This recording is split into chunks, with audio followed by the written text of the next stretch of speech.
મફત વાઈફાઈ કોને ન ગમે, ખાસ કરીને જ્યારે તે એરપોર્ટ, કોફી શોપ કે જાહેર સ્થળ પર ઉપલબ્ધ હોય. ફ્રી વાઈફાઈ સર્વિસ આમ તો અનુકૂળ લાગે છે, પરંતુ તેનો ઉપયોગ તમારી ખાનગી અને નાણાકીય માહિતીને ગંભીર જોખમમાં મૂકી શકે છે.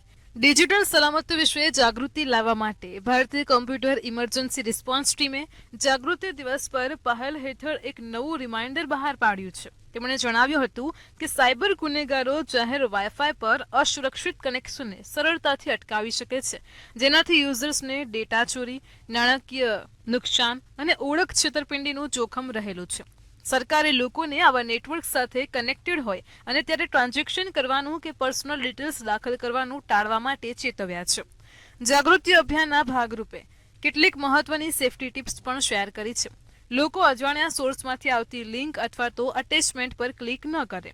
બધા ઓનલાઈન એકાઉન્ટ માટે લાંબા અને મજબૂત પાસવર્ડનો ઉપયોગ કરવો અને નિયમિતપણે મહત્વપૂર્ણ ફાઇલોનો બેકઅપ ડેટા એક્સટર્નલ ડ્રાઈવમાં રાખવો જોઈએ.